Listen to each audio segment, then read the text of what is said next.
Senate Majority Leader Harry Reid, a.k.a. the worst public speaker on the planet, as you're about to see, he gave a speech in support of the Udall and Schumer amendment. Now, that amendment kinda, sorta, not really limits money in politics. I'll explain everything afterwards. So let's listen to what he has to say, excuse me, and then I'll tell you what's really going on. No one should be able to pump unlimited funds into political campaigns, whether they're Democrat or Republican or independent. As one political observer noted, we currently have a campaign finance system in place which compels each party to pick which billionaires they like best. What a shame. That's exactly why the system needs to change. There is absolutely no question. The Koch brothers are in a category of their own, in both kind. No one else is pumping money into shadowy campaign organizations and campaigns like they are. There isn't even a close second, Mr. President. They're doing this to promote issues that make themselves even richer.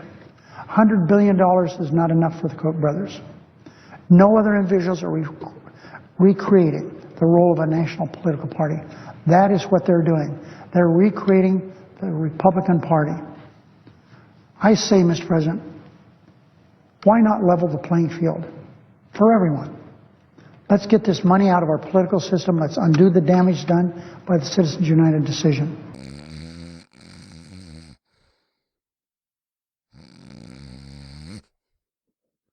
Oh my God. Oh my God, that guy's the worst speaker ever. But to the substance of what he's saying, here's the thing.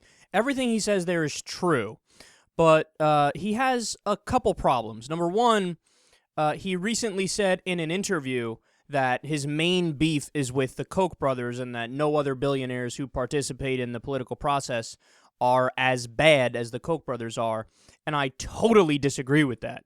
I mean, sure, if you look at it from a numbers perspective, it might be true. I don't know. I don't have the numbers in front of me that the Koch brothers spend more and get more bang for their buck because they're buying more politicians efficiently.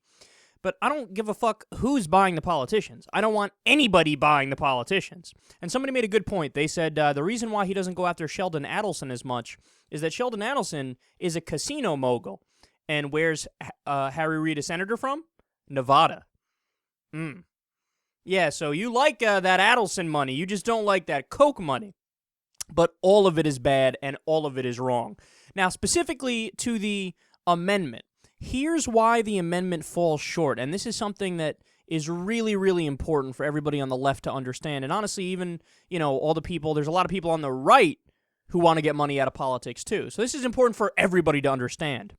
The Udall and Schumer amendment, all it does is roll back Citizens United, okay, roll back McCutcheon, and roll back parts of Buckley versus Vallejo. So in other words, it doesn't actually get money out of politics and end corporate personhood. All it does is it allows Congress to then take action if they want to do some sort of regulation about limits for money in politics and limits of corporate power. So it's like saying, we're going to give you the ability, which the Supreme Court took away, because the Supreme Court says money equals free speech. So the Congress can't regulate, even if they wanted to, they can't put any limits, and they can't say, they can't come up with any sort of regulations or rules. So, but all this does is says, okay, you now have the ability again, if you want to take action and do some sort of regulation.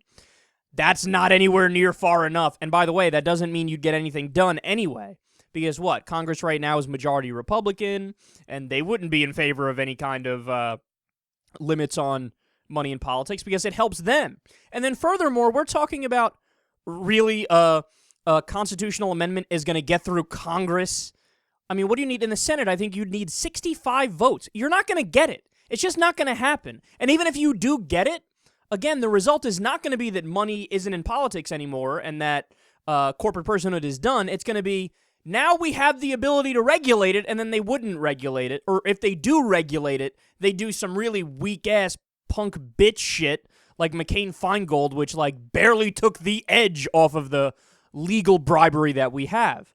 Now compare what he's talking about and what they're supporting to this. This is the Wolfpack Amendment. Quote, corporations are not people. They have none of the constitutional rights of human beings.